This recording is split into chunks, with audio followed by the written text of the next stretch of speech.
సామెతలు 3వ అధ్యాయం. నా కుమారుడా, నా ఉపదేశమును మరువకుము, నా ఆజ్ఞలను హృదయపూర్వకముగా గైకొనుము. అవి దీర్ఘాయువును సుఖజీవముతో గడిచి సంవత్సరములను శాంతిని నీకు కలుగజేయును.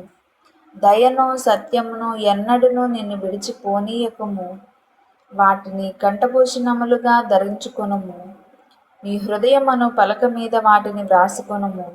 అప్పుడు దేవుని దృష్టి యందును మనుషుల దృష్టి యందును నీవు దయనుంది మంచివాడవని అనిపించుకొందువు. నీ స్వబుద్ధిని ఆధారము చేసుకొనక నీ పూర్ణ హృదయముతో యెహోవా యందు నమ్మకముంచుము. నీ ప్రవర్తన అంతటి యందు ఆయన అధికారమునకు ఒప్పుకొనుము. అప్పుడు ఆయన నీ త్రోవలను సరళము చేయును. నేను జ్ఞానిని కదా అని నీవనుకొనవద్దు. యెహోవా యందు భయభక్తులు కలిగి చెడుతనమును విడిచిపెట్టుము. అప్పుడు నీ దేహమునకు ఆరోగ్యమును నీ ఎముకలకు సత్తువను కలుగును.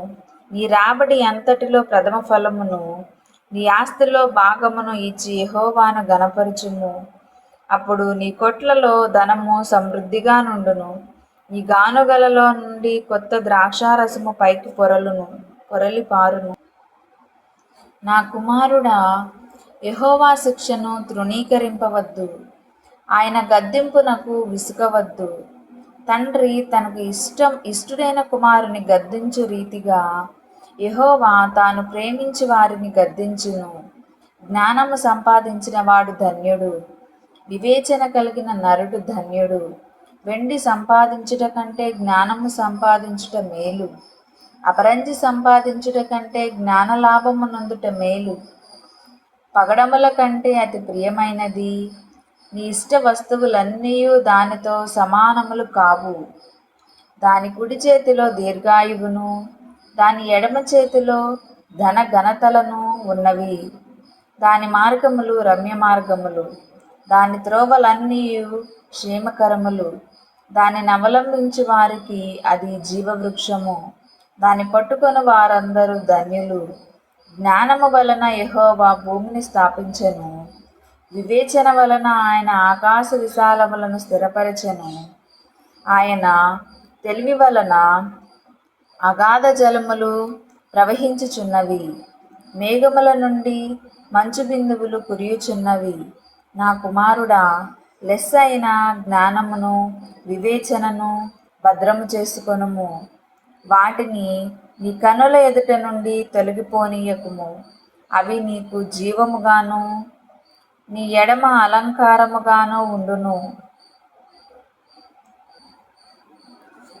నీ మెడకు అలంకారముగాను ఉండును.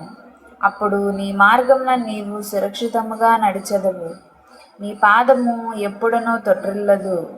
పండుకొనప్పుడు నీవు భయపడవు. నీవు పరుండి సుఖముగా నిద్రించెదవు. ఆకస్మికముగా భయము కలుగునప్పుడు, దుర్మార్గులకు నాశనము వచ్చినప్పుడు నీవు భయపడవద్దు. యెహోవా నీకు ఆధారమగును. నీ కాలు చిక్కుపడకుండానట్లు ఆయన నిన్ను కాపాడును. మేలు చేయుట నీ చేతనైనప్పుడు దాన్ని పొందదగిన వారికి చేయకుండా వెనుక తీయకుము.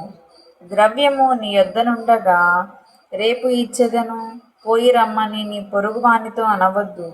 నీ పొరుగువాడు నీ యొద్ద నిర్భయముగా నివసించినప్పుడు వారికి అపకారము కల్పింపవద్దు. నీకు హాని చేయని వారితో నిర్నిమిత్తముగా జగడమాడవద్దు. బలాత్కారము చేయువాని చూసి మత్సరపడకుము. వాడు చేయు క్రియలను ఏమాత్రమును చేయగోరవద్దు. కుటిలవర్తనుడు యెహోవాకు అసహ్యుడు, యథార్థవంతులకు ఆయన తోడుగా నుండును. భక్తిహీనుల ఇంటి మీదికి యెహోవా శాపము వచ్చును. నీతిమంతుల నివాస స్థలమును ఆయన ఆశీర్వదించును. అపహాసకులను ఆయన అపహసించును. దీనుని ఎడల ఆయన దయచూపును. జ్ఞానులు ఘనతను స్వతంత్రించుకొందురు, బుద్ధిహీనులు అవమానభరితులగుదురు.